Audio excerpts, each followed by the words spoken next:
And we're not going to waste any time, so let's jump straight into the draft of Game 1. Talia and Nico on the side of T1, respecting Kyle's Nico on the bot side of the map. The Pantheon coming through from AL, question marks around things like the Vi, how high priority is on the list.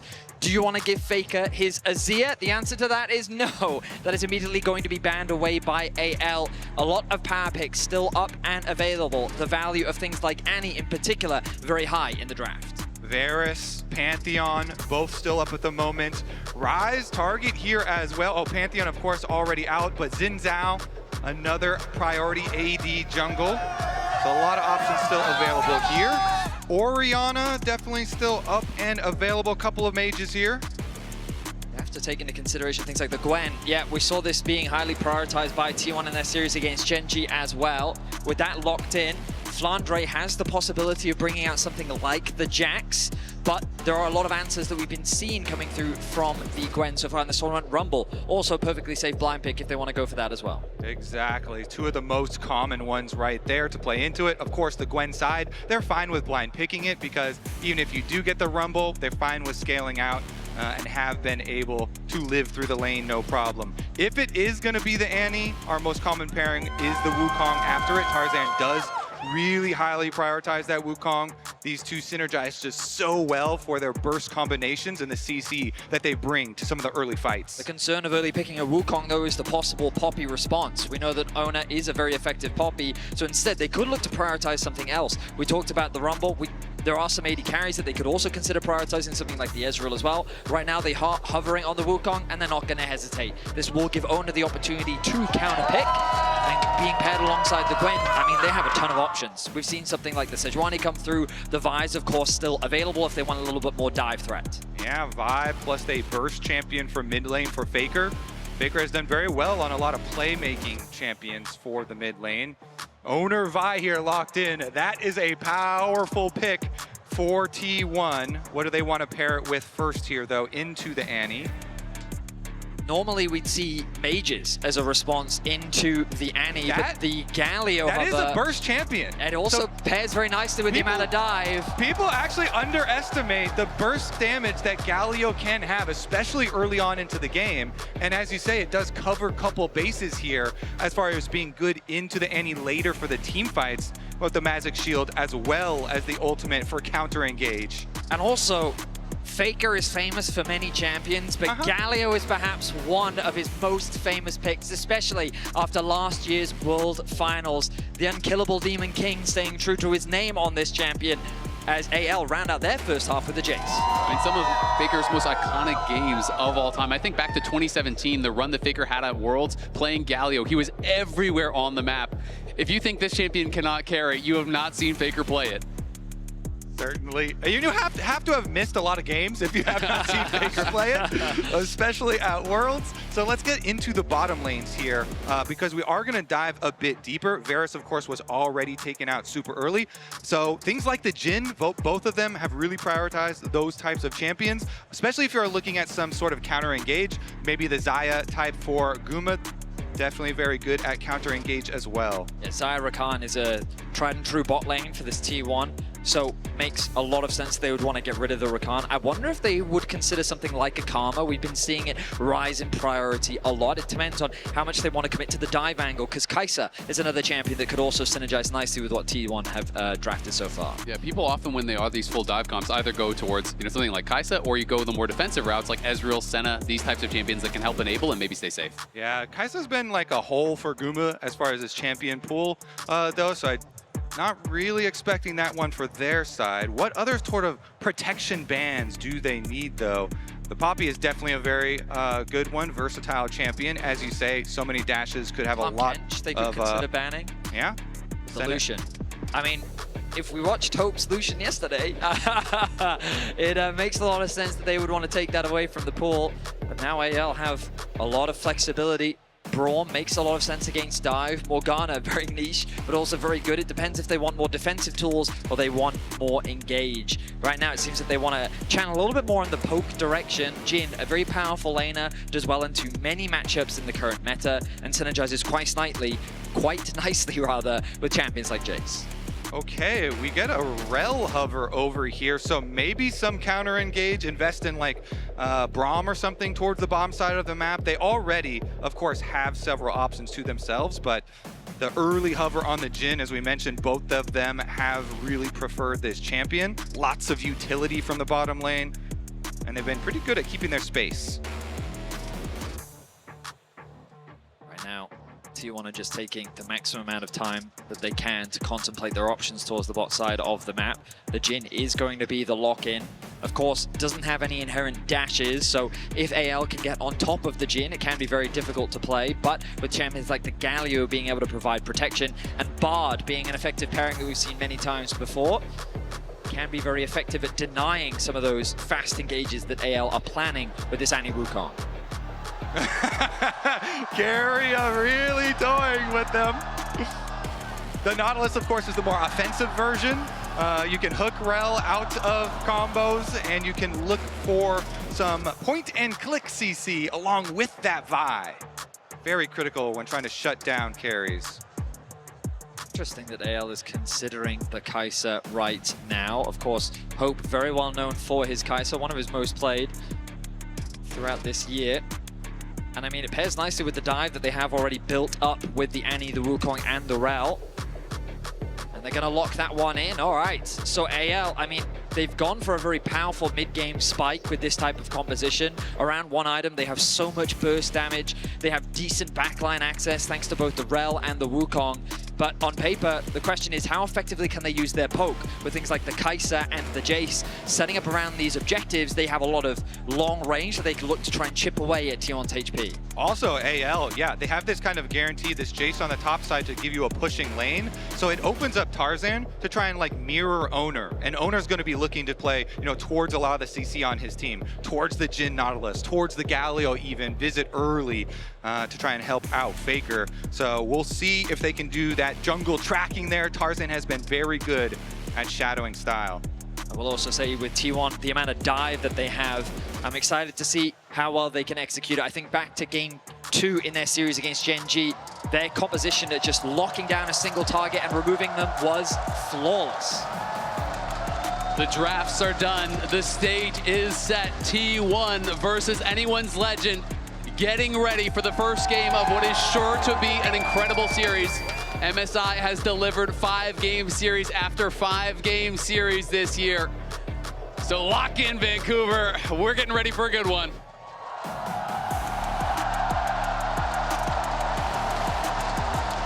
It is LPL versus LCK at MSI on this stage. There's a tremendous amount of pressure here. The last 2 years, T1 have been stopped in this spot. 3rd place in 2023 MSI, stopped by BLG, stopped by the LPL. 2024, also stopped in 3rd place by the LPL. I mean, even going back to 2022, we didn't have as many teams at MSI, but it was RNG that denied them. It's been so long since T1 was able to lift an MSI trophy. But when you look at the record all time, T1 have had the LPL's number. They absolutely have. This is the team that time after time after time always delivers against their greatest rivals, the LPL. Deep ward here. I like this from Tarzan. As I was mentioning in Champion Select, you really want to be able to track Owner's early pathing here because he does have some volatile lanes to work with. And when you have early Vi, there's a lot more ganking potential than the early Wukong pre-6. Wukong definitely looking to get the ultimate, whereas Vi can go for, you know, Q flash plays on some of these CC heavy lanes. But with that ward on blue buff, they will assume and they will surmise that Owner is starting from bottom to top. You can see Shanks getting very aggressive here already in the mid lane, constantly trying to harass Faker, utilizing that range advantage, and we'll see how much he can keep Faker down. It does feel like the mid lane is going to be key. And I feel like Shanks has been incredible so far as Doran getting very aggressive. He's playing the grass, but Flandra now trading back well, has Doran quite low.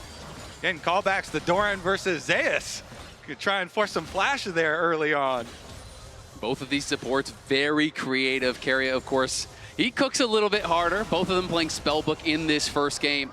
And Tarzan up towards this top side. It's a level 2 gank. Doran has to flash out, but down to the bot side, it's Kyle in a lot of trouble. Guma's looking. First blood is going to go to AL, but it's going to be traded back immediately. Hope now firing onto Guma. Will retreat. The action is hot and heavy. 2 minutes in, 2 kills on the board. And it's fairly even in the bottom side. Both AD carries getting the kill credit there, but the difference in summoner spells is flash versus the barrier for the all-in. A very tense moment across the rift. Tarzan looking for a very early play as Flandre gets low. Doran in trouble, has no flash. Flandre does have his flash available, but he is incredibly low on mana. Junglers. Guma very low also. And junglers could be in the area. It's a pause. We get a little taste of the action. You like that taste? That's an appetizer. Uh-huh. My goodness. Hopefully we can get a replay of that bot lane fight that we just had a kind of brief spectacle of, because while that was happening, you guys were talking about that top lane gank. Tarzan, super early on, wanted to make his presence known. Cool too. And it felt like Ona already, he kind of adapted his pathing. He skipped past the wolves, he was threatening the top lane play, he saw that Flandre was looking to go to base, and he decided against it, instead clearing through the top side jungle instead. Yeah, I mean, Wukong, you always expect just to do these full clears, look to power towards that level 6, but expecting Doran to play it very aggressively as he did and getting some value there, them getting the flash down on the Gwen really early on, could definitely change this matchup and help out Flandre and help out AL with some push for the top side. And I'm struggling to remember any level 2 ganks that I've seen at MSI. It feels like even level 3 ganks are relatively rare, so definitely giving up a little bit as far as the pace in the jungle, hoping that they can really swing that top lane matchup early. And that's something that I value so highly with junglers, is adaptability and being flexible to the situation that you see within your lanes if they're trading that heavily to go and take a moment. But we'll see if you can get punished, because there is a reason those level 2 ganks are not very common. You can get behind and you can snowball against you. So let's look back at what happened in the bot lane 2v2. So the early level 2 came through from Kyle and Hope. The hook connects onto Kyle, and an early exhaust from Hope means that this fight looks very advantageous towards T1's bot lane. But the Kai'Sa passive coming in really valuable there for AL meant that they were able to get that kill just before Kyle ends up dropping. So the official reason on stage for the pause, some mouse issues on the T1 side. So we're going to hopefully get that sorted out very, very quickly. Hopefully have no further issues as we go forward. But of course, incredibly important for everything to be perfect in a match like this. Wow, we really got to stock up on mice for this tournament. We're back. We have had some mice issues. All right, we are stocked up. We'll walk in as Doran, he's in trouble already. Tarzan is back, and Tarzan claims another. AL are hungry in this early game. It's Tarzan with the camp, the king of the jungle here, going top lane so hard. And look at the minimap. During that, they had swapped over, so it is Owner and Keria up there, but it's already too late after the action has already finished. AL with an effective early game plan. They get Doran's flash, and then they're able to find a follow-up gank. They find themselves with a small gold lead early. Shanks looking to get a nice trade off in mid lane. And I have to say, that is so good for AL, for Tarzan. He actually doesn't lose out on any of his bot side camps there, because Owner was clearing from bottom up to top and then did part of his blue camps before getting there. Very, very good stuff for Tarzan. Of course, Owner is going to finish up his clear and still have his CS lead, but Doran will be in trouble. I mean, it's huge. At worst, you maybe lose a scuttle. Faker gonna go in here. Keria looking, flash forward, flash out. The taunt just barely connects, and there's Keria. T1 will strike back in the mid lane. Faker Galio sets it up. Keria here, level 2 on the Nautilus, finds his way in, and they get their kill back. AL committing their bot side towards top lane means that Kyle is not roaming around the map in the same way that Keria is. Yes, he's losing out on some experience, but making plays like that happen is exactly what T1 needs. Doran getting aggressive, but has he gone too far? He has the flash available, but AL are looking to chase him down, and Doran may have gone too far. Flash forward here from Hope, and is going to be able to knock him down. Feat of Warfare claimed by the LPL reps. Their focus on Doran and getting his summoner early, and this pressure is paying off for AL. A big overstep from Doran. as he tries to take a fight that he just wasn't strong enough to take. He doesn't have his TP available. He's going to lose so much farm and experience as Flandre getting a bit of pressure put down onto him on the bot side of the map, but feeling pretty safe in this 2v1. Yeah, the timing of that kill is so big. The cannon went down, a bunch of this wave just goes into the dirt in front of the tower. All right, we're going to look at more of these volatile areas because while Faker did blow his flash to set up the gank onto Shanks, he also defensively flashed there on the Annie. So there should be more returns towards mid lane. You can see there are 2 wards towards the top side, which are actually getting swept out at the moment, but bottom side is still clean for T1 and Karia's back. And small correction, Doran, his flash is not actually up, so it wasn't actually available when he did go down there, even though it is showing as up. Yeah. Does not have it currently. And Doran just trying to crash this wave here, but Open Kael not allowing him to do it, and Tarzan is behind him. Doran, though, playing far enough back, looks like he will be safe for now. I mean, AL have a really nice freeze setup on the top wave. They can just keep it here. Doran is in a very awkward position. The good news for him is that his team is still getting stuff on the map. They do secure that dragon on the bot side, and now they can look to steal away some of Tarzan's bot camps and put some pressure onto Flandre. But Doran is just being suffocated from all this farm as AL find another good trade.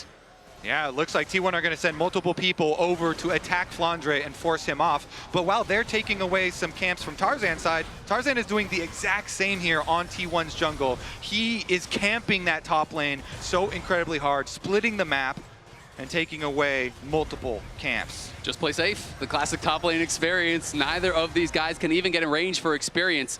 So it's going to be Kael TPing down here, double TP to make sure that Flandre can grab this. Beautiful use of the early spellbook teleport there from Kael, who gets down and makes sure Flandre cannot be dove there. Faker now face checking, is going to find 2 members from AL. Do they have the damage to knock down the Galio? Faker trying to kite it out. Looks like he just barely will be able to get back to the tower. Keria arrives and Faker survives. He just wanted to get a ward down. AL were looking to reset. They set up a trap, but they didn't quite have the damage. That early null magic mantle doing wonders. As Kael and Keria, they trade a bit. Shanks is going to need to catch this wave, and we find ourselves with another pause. Everyone's switching to trackballs. Clearly some peripheral issues that I expect we will get resolved very, very shortly. But my goodness, AL and T1 off to the races in this early game. It feels like that AL is getting the better ever so slightly, but T1 is not slowing down. They are cross-mapping appropriately. They did get that first dragon. They're putting what pressure they can on a Flandre, but as AL, just as you highlighted, they're doing a good job, AL, of making sure that Flandre still has access to that farm, recognizing that he's at risk of a dive. They commit the TP from the support, and they escort him through that wave to help get that push out. You expect that the Grubs is going to be the next big point of contention. Resets are going to need to come through, and I would be surprised if T1 give that up without a fight. Yeah, so far, Doran is the one losing out the most in this game. Tarzan lost out on a little bit of camps, but I think it was well worth the investment and the focus that they put early. So the update on stage is that Doran is now having some mouse issues here. So we see the refs are there with him working through that. And hopefully we'll be able to get that sorted out here for us on stage very quickly. I think, why is this jungler always attacking me? Why is my mouse messing up? Like, yeah, you didn't see it, but Tarzan actually ran over and unplugged it. Yeah. It was a real-life gank after the camp. It was the pre-game gank. Yeah. He's just so efficient with this pathing. I know, that pathing is crazy. He's on a recall, he's running across stage, he's unplugging the mouse. Genius. Now, the biggest concern I would say that T1 have is that it's Hope that got all those kills. He got a kill in the bot lane 2 versus 2, and he gets the kill up on towards the top side against Doran. And so this Kai'Sa, who in the early game, you know, generally at her weakest point, doesn't have the strongest first item spike, is getting invested a lot of gold and is quickly ramping up. And we've seen what Hope is capable of doing when he gets some resources. Exactly. I mean, just yesterday, he was so good against BLG. You know, when he got a lead, we saw him dominating. The Lucian game was stellar, but really the entire series, it felt like if he got an inch, he took a mile.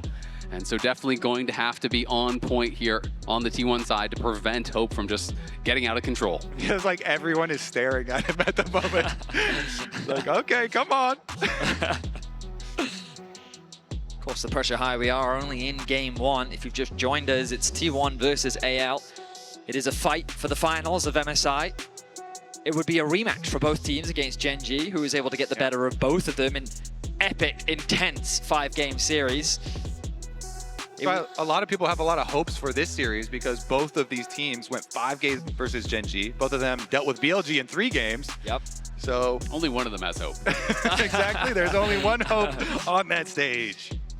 But it's exciting, and it's just crazy to think, like, T1 definitely didn't have a bad spring split, but in terms of expectations coming into this tournament, so many thought that HLE would be the representative from the LCK alongside Gen G, and to see T1 coming into the tournament, a lot of the conversation that I was hearing was, regardless of what you think of their play, it's T1 at an international event, right? And I mean, that's just the pedigree that they've been able to earn themselves just because of how they always do level up. And it's no different at this tournament. They get to play on the patch for longer. They figure out the way in which they want to play, and they bring some of what they've established in the LCK, some of the new things that they've learned, and already they've just become a force to be reckoned with here at MSI. They absolutely have, and they just seem to do it every single time. The regular season struggles, when they have them, don't seem to translate to international. It was the same story going into Worlds last year, and they walked away world champions. This team seems to thrive off of the doubt, thrive off of the struggle.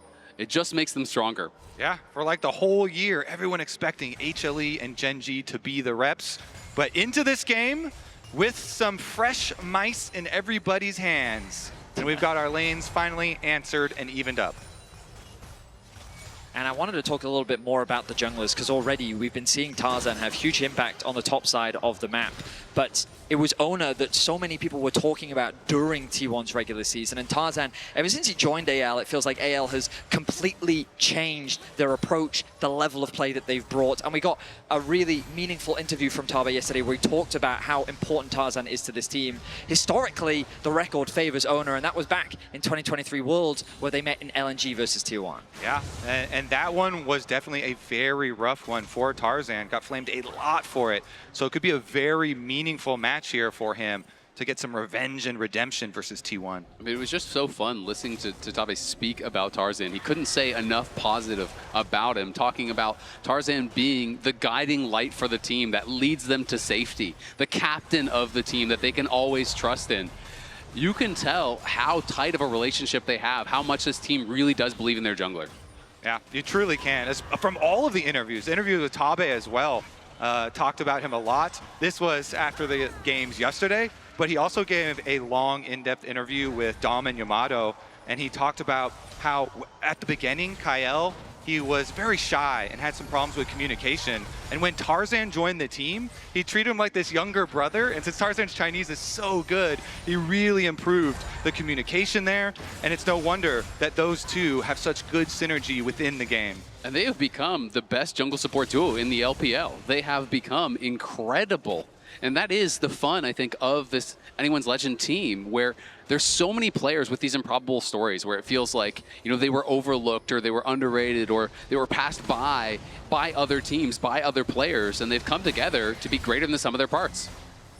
Kael here, potentially in trouble, is going to get hit by the deadly flourish. Hooked after, but it won't be more than just a trade there.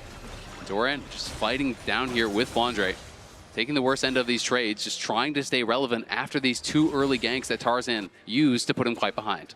Now, I will say I am a little surprised to see AL so respectful towards the Grubs. This is an objective that this team absolutely loves. T1, though, was able to get it pretty much uncontested. AL didn't put up much of a fight. Instead, they've prioritized on farming through the jungle, wanting to work towards that first item. And as we were talking about in draft, when you see this AL comp, I feel like that they spike so nicely on that first item. The Trinity Force for the Wukong, the Malignants that we're expecting for Shanks. These champions, once they've got their ultimates online, when they're ready for the mid-game team fights, is something that T1 needs to be cautious of. You were talking, Kobe, about how much burst Galio can do, and Faker is going to go for a damage item first. You know, has the mask here, is going to be building in, likely towards Riftmaker, as we see that first item most often. But sometimes people will go tank into damage or just pure damage. So Faker here definitely wanting to bring that extra AP threat here alongside the rest of the dive that T1 is drafted for. Yep, and he's got his early Merc treads to deal with the Annie setup as well. can be very critical when you're looking at layering those CCs. The extra bit of tenacity can be just enough. Nice hook does connect. Deadly Flourish is going to root, but buffered out there on the crash down by Kyle. Ona just hovering around the bot lane to make sure they can get this push out. Notice that Faker has the push in mid as well. So T1 will be first to this objective. We look at the minimap and AL is in a position to contest. Both top laners should have their TPs available. X-Flash used by He's Carrier. threatening. He's going to pop the ulti here onto Hope. Deadly Flourish is there, and here comes Faker's Hero's entrance. The CC not quite layered as Kyle is there for the peel. And Owner on the other side in a lot of trouble. Owner trying to survive, but he cannot do it. Tarzan has knocked him down. Carrier the target now. Tarzan flashes forward. Cyclone on 2. Faker next to fall. Doran in the midst of everyone. Can he turn it around? They get one back here as Guma claims the kill, but it is action after action here in game number 1. Yeah, it ends in a 2 for 2. T1 start out the play trying to find the wraparound towards Hope and do get the kill, but it costs him 2 in the counter, and so nobody's going to be able to take the dragon. We'll have to see about the reset afterwards, and this is the look here. As the minion wave is getting pushed by Hope, Carrier finds the angle to wrap around, and they pull off the dragon because they have so many long-range abilities to follow up. Saw Guma go for the root, Galio ult comes in, but then Owner, who was trying to rotate with the rest of the squad, gets countered there by Shanks and Tarzan. And then the TPs from the top lane has arrived. Tarzan wants to continue the chase. He gets a little too low as Guma's able to consistently dish out the damage. Doran, I thought that he was in so much danger on the backside, but he was able to create enough space between him and AL that he was able to get away to safety. Now T1 not slowing the game down. Looking for a potential dive here. Carrier is behind him. Flandre in some trouble. Will he be able to kite it out? Flashes, sidesteps. Well done by Flandre. Survives the pressure. And I have to highlight Kyle in that previous fight. As Faker landed, Q-Flash stuns him to deny the taunt follow-up onto Hope. Kept his AD carry alive for much longer. Allowed him to put out that pressure in that fight. Kyle already looking good in this game number 1. And look at T1's call. They made the effort to put so much more money into this Gwen. They're like, fine, on reset, they'll go for the dragon, but we will get so much more money. All these plates and solo tower gold for Doran. That was the attack point for AL early on in this game. Now Doran has actually taken the gold lead. Much needed for Doran on the top side of the map. Feats of strength now in T1's favor.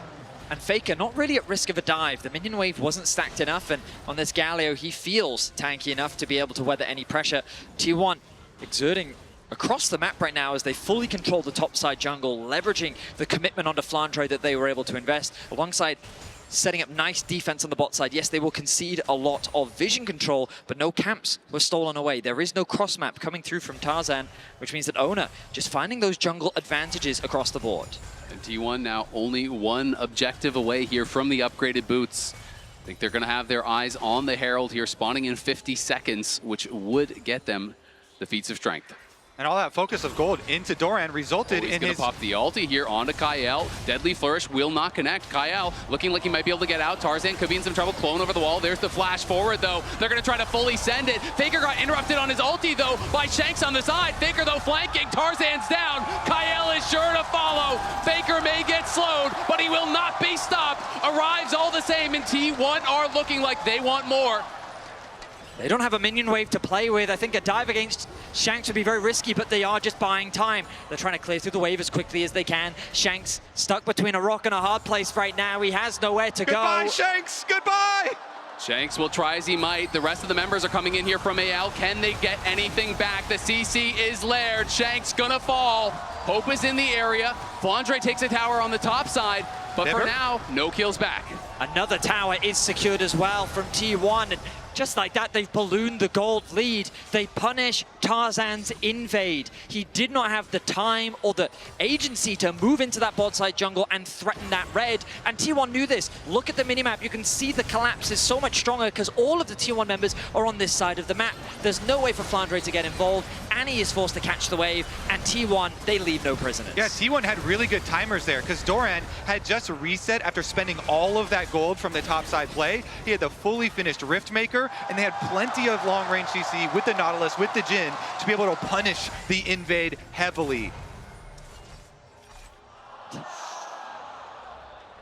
They're just trying to keep everyone's heart rates down. It's getting a little bit too exciting. Everyone take a deep breath. How many mouse jokes can we make, though? I think we're out. Yes. I think we are done.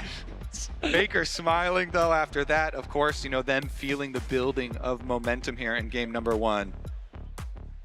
I like hearing from interviews about Shanks coming into this matchup where even though he is such a Faker fan, he's talked about how he just needs to stay true to himself. Faker is just another opponent, and I feel like that he has had a lot of pressure thrown towards him so far in this game, and he's been doing his best, but on the side lane, it feels like T1 have been playing around Faker and collapsing on the pressure from this Galio. Yeah, honestly, I've loved every Shanks interview that I have seen. My favorite one was the one he did with LPL English, where he rocks up with his red tinted sunglasses, and they ask him about this being his first international tournament. They're like, oh, Shanks, what sort of impression do you want to leave on the international fans now that you're on this big stage?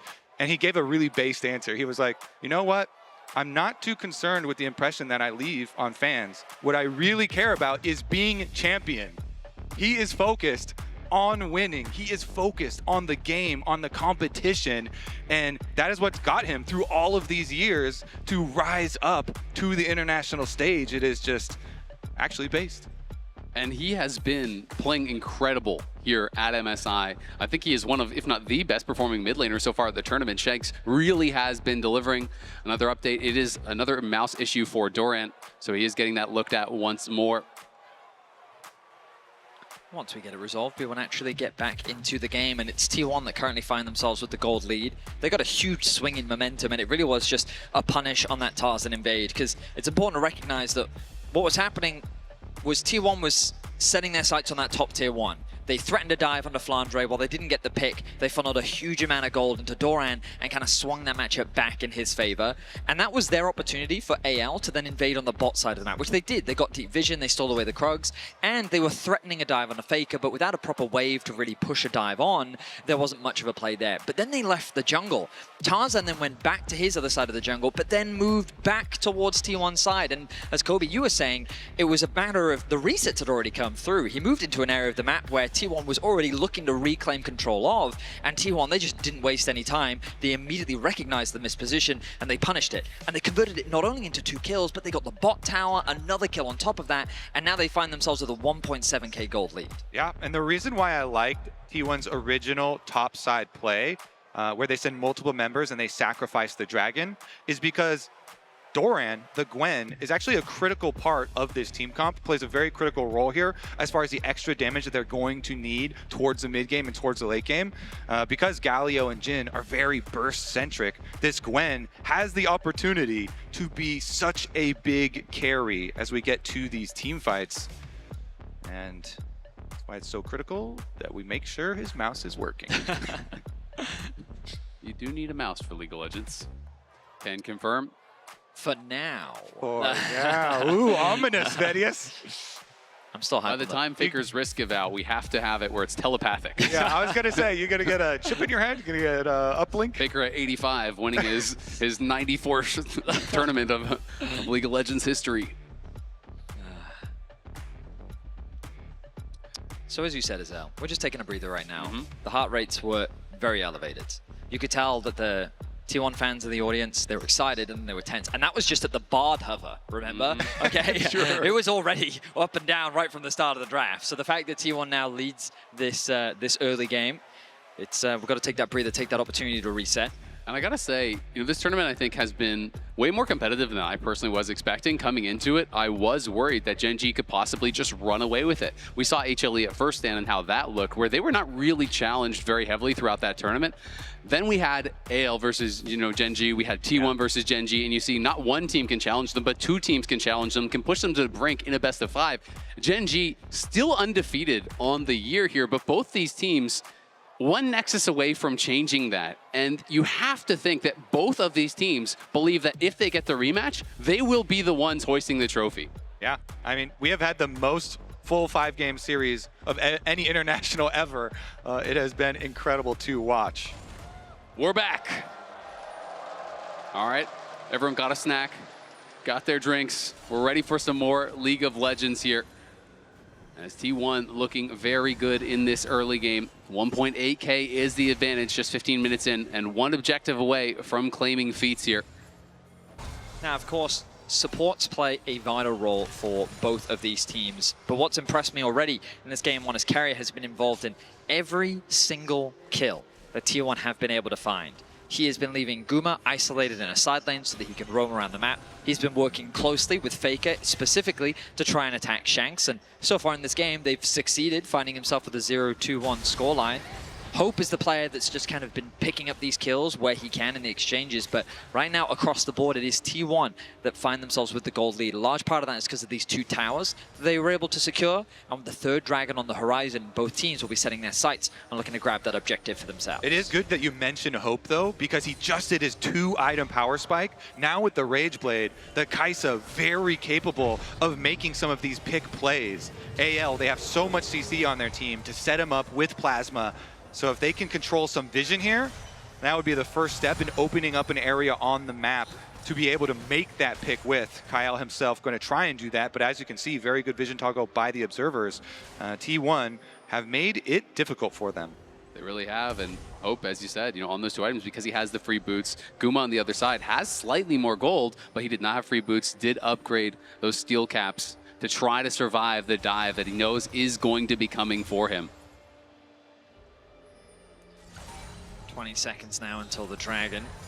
And while AL have good vision control, it's T1 that have the pressure on the waves. Mid and bot have both been pushed in.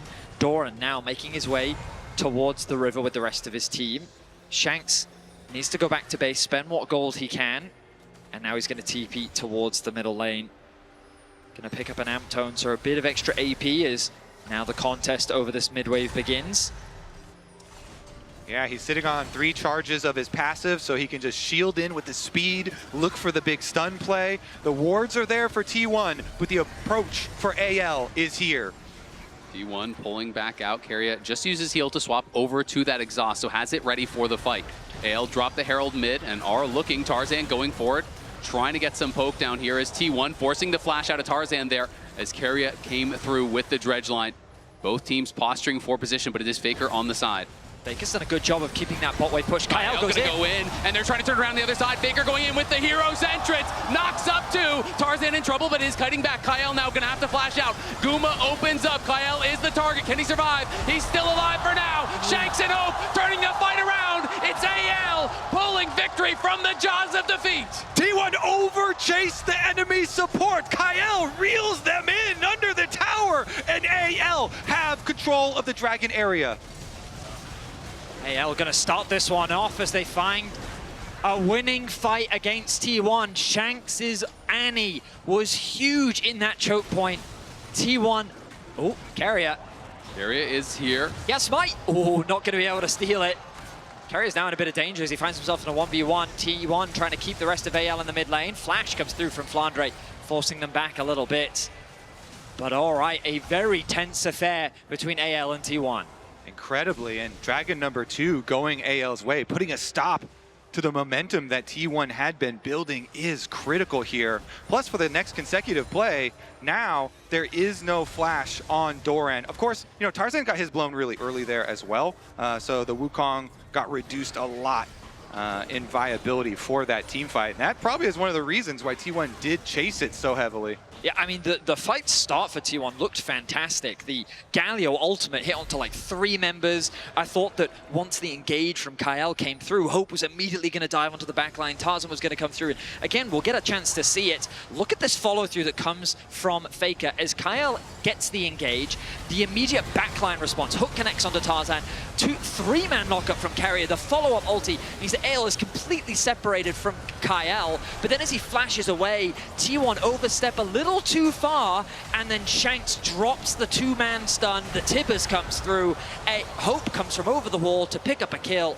Gets the shutdown as well onto Ona. Yeah, T1 were just split on 2 sides of that large wall. Carrier even walking into the tower to try and get over there to them, but that 2 combo, quite nice. T1 still able to get the mid tower though in the aftermath. They still have their gold lead, and Otacon is on the map, so you have to believe they're going to rotate over, control the vision, and try and force some sort of face check.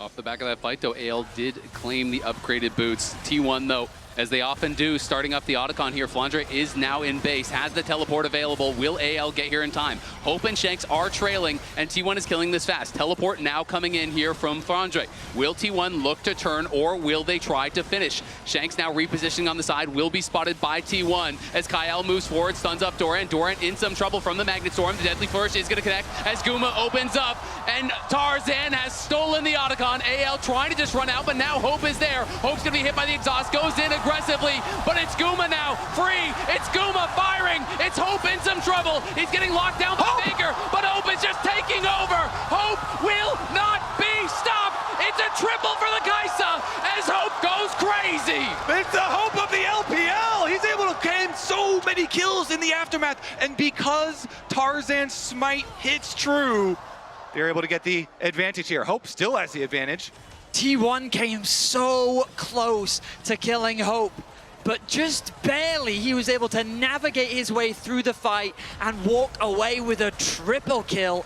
8-1 on the Kaisa as the TP collapse response from T1. This is Keria TPing in with the Summoner's Spellbook here. Hope just going to try to turn around on Doran. Doran is getting very low to these minions. Has to be careful. Keria does arrive. Hope going to try to outplay. The passive auto, the hook, the shutdown. It's 1K in the bank for Doran. Survives with a sliver of health.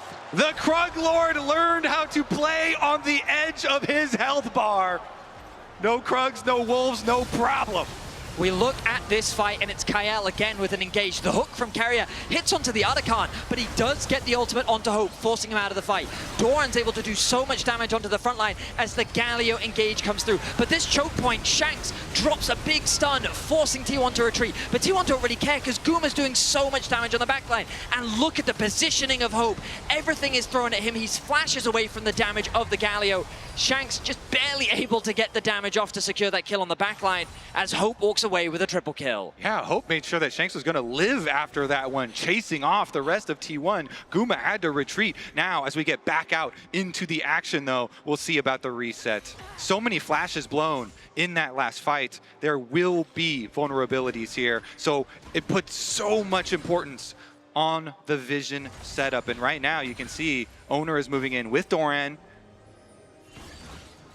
Is going to be spotted, and Tarzan looking here. Will they find the engage? Doran going to have to try to kite back. Is going to be knocked up by the Cyclone. Shanks cannot get in range just yet, and Tarzan now in trouble. Owner's going to go forward to follow. Doran's incredibly low, but he's still surviving. Owner running now as Kyle arrives, and here comes Hope, and that might be the end of the hope for the fight for T1 as they have got to run. This Kaisa is on a roll, and Kyle is going to get sped up. Knocks in Guma. Another will fall. 3 kills for AL. Wherever Hope goes, T1 has none. Hope shines bright as T1 look for a pick onto Tarzan. The collapse comes through thanks to the Kaisa ultimate, and he picks T1 apart once more. 10 kills on that Kaisa. 3 items completed already. He is going to destroy them, and that's Dragon number 3. That is Dragon Soul points. Here's another look at the 2v2 that started out. They wanted again to go for Doran here and get him incredibly low. T1 get their kill, but look at the reinforcements. Hope flies in on the Kaisa, is able to play off the setup. And you can see that Shanks was hesitant to drop his combo right from the start because of that Gwen invulnerability that she's provided. And that meant that because he hesitated so long, Doran was almost able to get away to safety. But as you said, Hope comes in just at the right time. And while the kills are very close, the gold is very close. All of the gold is basically sitting on Hope, as the rest of T1 will still find ways to navigate these upcoming fights. But as we watch these replays, AL is picking up dragons. They are now on Soul Point here, and it is Cloud Soul, incredibly powerful for a lot of the champions that they are running.